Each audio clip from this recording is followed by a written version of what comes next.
back to Access Anime. I'm Henshin Ikeda, and today I'll be doing a walkthrough review of Ixion Saga Dimension Transfer Episode 9. If you remember from last episode, we see Kon. He is still glowing. He still has the Alma energy in him, so it's hilarious.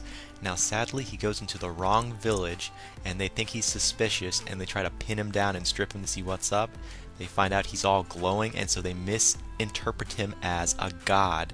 So they think he's a god, and it's hilarious. So now everyone's trying to ask him all these questions, and again, this episode was hilarious. It's super hilarious. I don't know how hilarious I could make it, but it just is. Now anyways, I digress. Moving on. They make him into a god, or at least they think he's a god, so they ask him all these questions, and eventually he now has all these followers, and now you have a fake religion being made. So he has his own religion, and Kon's just loving this. Now, of course, Mirandel, Icarlet, and Sanglion try to get him away from being, a god, like try to get out while the getting's good, but he doesn't listen because he loves this raw power. Now, eventually, toward the end of the episode, we do see Sanglion becoming an architect for Kon, I guess, making a temple for him. We don't know why, but we do know he went to a university, he was top of his class, and he had an engineer's background, and I'm wondering, what could he be doing? Why would he want to volunteer? We don't know. But toward the end of the episode, we find out Kon now actually has his own temple. And he's on top of this temple, and he's saying, waving his hand, making his power turn on even more. And eventually, we see Sanglion in a hot air balloon right behind him with everyone else, and they're making a quick getaway. It was perfectly timed and it was amazing. But again, that's where the episode ends. We see Sanglion, Icarlet, Mirandel, Pet, and Kon in a hot air balloon getting away from this fake religion and his temple, and eventually they're gonna crash, but we don't know where at though, but it's hilarious. I'll just put that out there. But again, that was last episode and this is a new episode, so let's dive right in. And again, I'll keep my final thoughts, my rating at the end of the clip, so stay tuned, but let's dive right in. Now we open up this scene kind of differently, not where we left off in last episode. We actually see Dukakis, and he's kind of describing what his real mission is, and how Kon has defeated him not once, not twice, but 3 times. You know why, Dukakis? Because you're a moron. Why would you give a kid that much of an open space to BS with you? Why would you even believe him? Just kill him, he's dead, he's done, finito. But you're not that smart, that's your problem. But moving on, now we are taken to a different scene. Now we see Dukakis and Elma Flora. Let me say this one more time. Dukakis and Elma Flora. Nothing? No dramatic effects? Come on. Elma Flora, throughout this whole series, we know nothing about you. We assume you're a sorceress of some sort, because you transported Kon into this world. Who the hell are you, woman? Who are you? Well, guess what? We find out a little more information, but very little information. Now, we do see Dukakis, and he knows Elma Flora, and she knows him. What? How does that happen? How does that happen? I mean, I thought she was like a god or something in this series, or at least a sorceress that no one knew. Maybe that's just me, but again, we find out Elma Flora is an Ixion. Yeah, we really don't know a lot about Ixions, other than they appear to be super beings of power of some sort, maybe. Just they're very rare, but it's still kind of interesting, so we know she's an Ixion. But moving on, we do know she knows Dukakis, and Dukakis knows her. But again, we don't know how, or when, or why. All these questions we don't know. Moving on. Now we are taken to a different scene. We see Dukakis' subordinates, and they're, I guess, still at their camping ground. They're resting. Some of them are working out. There's only 4 of them. Well, at least 3 that we see. Now we see Veration just walk right into camp, kind of running, and he says, "Danger." Like, "Danger, Will Robinson, danger." No, just danger in general. And you're curious, well, what's this danger? Why are you saying danger? Now apparently Dukakis is coming back finally. So he's got everyone all powerful, riled up and ready to go. And now they're arguing who's going to be Dukakis' right-hand man. That's what they're BSing about? Who's going to be the right-hand man? Okay, I'll bite. I can't wait to find out who's going to be the right-hand man. Moving on to the next scene. Now we are taken back to a hotel where Kon, Sanglion, Mirandel, and Icarlet are at. And we see Pet. He's just walking around, going from room to room, checking on everyone. And eventually we see him get to Kon's room, and Kon's he's asleep. He's not awake, but he's not sleepwalking, but you know what I'm saying. His eyes are closed, but he's talking, and it looks like he's awake. It doesn't really scare Pet, so we're taken to a different scene where we see Pet leaving the hotel, or the house they're staying at, and going into an alley, and we see it looks like Elma energy or something bright in this alley, but we don't see him transform. So I'm curious, Pet, what the hell are you? We know you know you're part, or you worked for Elma Flora, or you were a gift from Elma Flora, but we really don't know what you're capable of doing. This scene kind of gave me a scratch on the head, so I don't know really what to think right now. But moving on, we are taken back to a different scene with Dukakis' subordinates. They're now at the bar. They're getting plastered, and they're still talking about who's going to be the next right-hand man. They're making a competition out of this, coming up with who's got the strongest weapon. First up, we hear Leon's little story. So Leon has an amazing story, and I'm not going to describe it because everyone calls him a masochist, basically because of how he describes it. But when you see his flashback, that's not a masochist, in my opinion. But his flashback was okay. It's how they were bullying him around, like making fun of him, that kind of made him not the best candidate to be the right-hand man. Now moving on, we are taken to a different scene, back with Dukakis. Well, I should say not just with Dukakis in general, but with Elma Flora and Dukakis. They're going down an alley. It looks like they're in a city, but it's like a dark alley they're going down toward. And we hear Elma Flora say, "I know what you want." I'm like, what? How do you know what Dukakis wants? I didn't hear you guys talking about anything. Do you mind read? But moving on past that, they do approach a building, and Dukakis notices an animal coming out of the house, or at least around the house. It's called a Takumi. If I pronounce it right, it's Takumi, and it's like a little furry, like not monster, but animal, but not that small, kind of like a midget, and it's a blacksmith. And we see them go inside, and this blacksmith, this Takumi, makes something called a sacred sword calibre. So I guess Elma Flora got him a sword. That's probably something he might need if he's gonna fight, you know, Cone.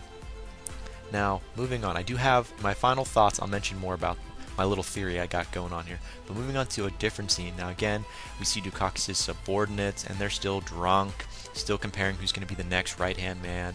And now Gustav is up next, and he's like a womanizer, give or take. Now we do find out he used to be married, but he's not anymore for God knows what reasons. And he comes up with his favorite weapon, his technique he learned. And again, his is perverted. Unlike, you know, Leon's was at least, you know, realistic, even though he was being made fun of. Now, you know, Gustav, he was like a womanizer. He's a pervert off the bat. But he described it as being something else, but the flashback said otherwise. Just pointing that out. Now moving on past that, we are taken back to Elma Flora and Dukakis. So we find out it's Elma gear. That's what was created for Dukakis. So now he's got Elma gear. And we see apparently Elma Flora putting a big ass crystal in this sword and using her own Elma energy. At least that's what I assume that's the energy she's using. She uses her Elma energy to power it up. And now the whole sword is complete.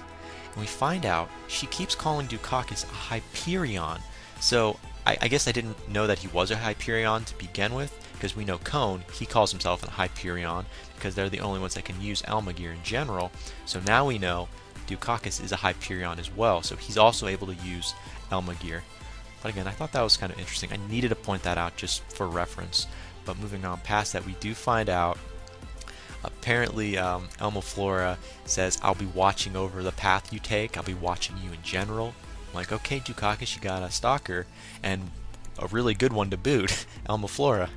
So I don't know what to think of Elma Flora. She's helping Dukakis. She kind of helped, you know, Cone. Where is your allegiance at? We don't know. But moving on to the next scene, again, Dukakis' subs. His subordinates are hilarious. Now KT is actually up. Now I'm very confused because I call KT a she, but you'll find out why. KT also is trying to fight over who's going to be the next right-hand man for Dukakis, and we hear KT's story, and it's a flashback with Dukakis in it, like a romance. Not even a flashback, it's like a dream sequence in my opinion, a really bad one. And if you paid attention, KT mentions love. Love is KT's weapon in general, the power of love or whatnot. And in this little dream sequence, KT is a woman. I don't care who you are, KT is a woman. We see she has cleavage, her body, the way she acts. But you know, I have theories about this, and I'll point them out now instead of putting them in my final thoughts. KT, are you a man? Are you a woman? Or are you transgendered? First of all, if you're a woman, that dream definitely made sense. If you're a man, well then you're gay, because you have a thing for Dukakis. And there's also the third option because Miranda, she's transgendered, so it makes perfect sense that KT would be transgendered. So one of those three options. But again, KT was referred to as, a he, so apparently Dukakis' subordinates believe KT is a guy, so we presume it's a guy, but in the dream sequence, KT is, a woman. We see cleavage, how KT acts, at least unless I'm missing something here, but I digress. Moving on, now we do see Varation jump right in, mostly because we see Gustav and KT arguing. It looked like KT was almost hitting on Gustav to a point, but it was an hilarious scene, I'll just put it out there. And it looked like they were about to do something, first of all, that was perverted, but then now they're just going to fight, and that's not going to happen. Varation just jumps right in, and he's trying to get in the middle, and then eventually Leon jumps right back in because he was sleeping. It was hilarious, I'm sorry. And he mentions, well, how about we play A Hunt? And I don't know what that game is, A Hunt, but we're taken to a different scene, and we see all of Dukakis' subordinates outside, and they're playing A Hunt. Now the object of A Hunt, I presume, is to take out the monster. First one to kill the monster is going to be the right-hand man. So first, it gets really interesting. We see Leon, he goes for this monster's neck, but nothing, maybe a little scratch at the most, but nothing. Now we see Gustav cuts the tail off of this monster that's right in front of him, so he actually got somewhere, but the monster's still not dead.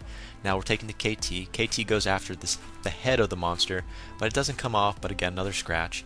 Then we see Varation. Varation jumps right in, and we're expecting Varation to do something even more impressive, but all Varation was able to do was cut the horn off of this monster, and that was it. And then the monster turns around and runs. And then we're taken to a different scene, and we see a bigger, badder monster appear out of nowhere.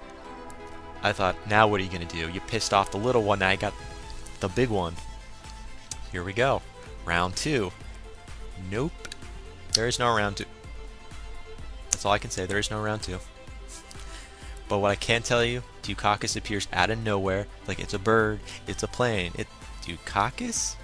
Really? He's going to test out his Alma gear already? Yeah, that's what happens. He takes out his sword, and we hear the words calibre slices, and he uses it on the monster, and the monster has been defeated. And Dukakis goes on to explain to his subordinates, I can't believe you guys are still working out. You guys are amazing to some extent. And then we also find out he's going after DT, which, if you don't remember, DT is Cone.